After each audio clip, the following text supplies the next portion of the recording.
നമസ്കാരം. ഗണപതിയെ തുളസി ശപിച്ച കഥ പറയാം. തുളസി ചെടിയാകുന്നതിന് മുൻപ് ഒരു സ്ത്രീയായിരുന്നു.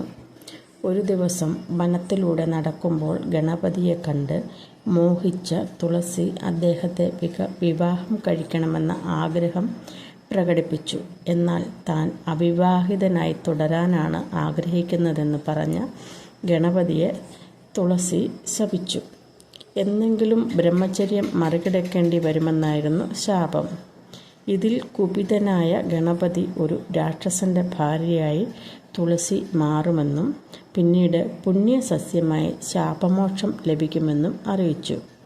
എന്നാൽ തനിക്കുള്ള പൂജകളിൽ തുളസിയില ഉൾപ്പെടുത്തില്ലെന്ന ശാപവും ഗണപതി നൽകി. ശാപപ്രകാരം ജലന്ധരൻ എന്ന രാക്ഷസന്റെ ഭാര്യയായി മാറി തുളസി. ശിവപ്രീതി നേടി ജലന്ധരൻ ദൈവങ്ങൾക്ക് തന്നെ തോൽപ്പിക്കാനാവരുതെന്നും അമരത്വം വേണമെന്നും വരം നേടി. എന്നാൽ ഭാര്യയുടെ പാതിവൃത്യം നഷ്ടപ്പെട്ടാലും കൃഷ്ണകവചമെന്ന പടച്ചട്ട നഷ്ടപ്പെട്ടാലും മരണവും തോൽവിയും സംഭവിക്കാമെന്ന വരമാണ് ലഭിച്ചത്. ജലന്ധരൻ്റെ ചെയ്തികൾ അതിരുകടന്നപ്പോൾ വിഷ്ണുവും ശിവനും ചേർന്ന് പരിഹാരമുണ്ടാക്കാൻ പദ്ധതിയുണ്ടാക്കി. ഇത് പ്രകാരം വേഷം മാറി വിഷ്ണു ഭഗവാൻ കവചകുണ്ടലങ്ങൾ ജലന്ധരനിൽ നിന്ന് നേടി. പിന്നീട് ജലന്ധരനുമായി വേഷം മാറി തുളസിയുടെ പാതിവൃത്യം നഷ്ടപ്പെടുത്തി. ഇതേ തുടർന്ന് ജലന്ധരനെ ശിവഭഗവാൻ വധിച്ചു. ഇതിനുശേഷം തുളസിക്ക് വിഷ്ണു ഭഗവാൻ പുണ്യസസ്യമെന്ന പദവി നൽകി. തന്നെ വീട്ടിലേക്ക് കൊണ്ടുപോകണമെന്ന തുളസിയുടെ അഭ്യർത്ഥന വിഷ്ണു ഭഗവാൻ കൈക്കൊണ്ടില്ല. തൻ്റെ വീടിനുൾഭാഗം ലക്ഷ്മി ദേവിയുടെ സ്വന്തമാണെന്നും വീട്ടുമുറ്റത്ത് സ്ഥാനം നൽകാമെന്നും വിഷ്ണു അറിയിച്ചു.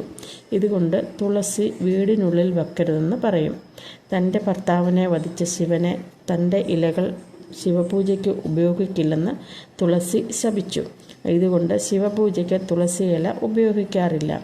ഏകാദശി, ഞായറാഴ്ച, സൂര്യചന്ദ്രഗ്രഹണങ്ങളിൽ തുടങ്ങിയ ദിവസങ്ങളിൽ തുളസി ഇല പറിക്കരുതെന്ന് പറയപ്പെടുന്നു. ഇത്തരം ദിവസങ്ങളിലാണ് തുളസിയെ വഞ്ചിച്ച് ഭഗവാന്മാർ ജലന്ധരനെ വധിച്ചത്. ഇപ്രകാരം ചെയ്താൽ മരണം വരെ സംഭവിക്കുമെന്നാണ് വിശ്വാസം.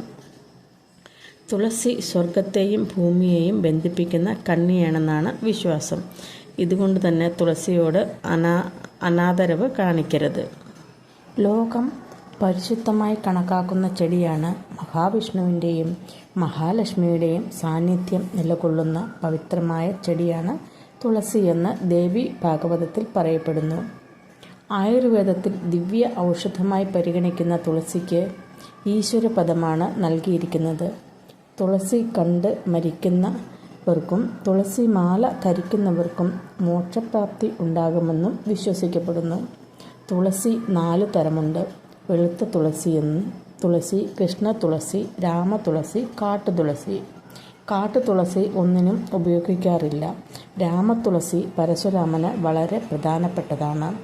സംക്രാന്തിക്കും ദ്വാദശിക്കും കറുത്തവാവിനും വെളുത്തവാവിനും ചതുർത്ഥി, അഷ്ടമി ദിവസങ്ങളിലും ഞായറാഴ്ചയും ശരീരത്തിൽ എണ്ണ തേച്ചിരിക്കുമ്പോഴും ഉച്ച, സന്ധ്യ, രാത്രി സമയങ്ങളിലും അഴുക്ക് വസ്ത്രം ധരിച്ചിരിക്കുമ്പോഴും ശരീരശുദ്ധി ഇല്ലാത്തപ്പോഴും തുളസീദളം ഇറുക്കരുത് എന്നാണ് പറയുന്നത്. തുളസിയിൽ നഖം കൊള്ളാൻ പാടില്ല. നഖം കൊള്ളുന്നത് മഹാവിഷ്ണുവിൻ്റെ ശിരസ് മുറിയുന്നതിന് സമമാണെന്ന് ദേവി ഭാഗവതത്തിൽ വ്യക്തമാക്കുന്നു.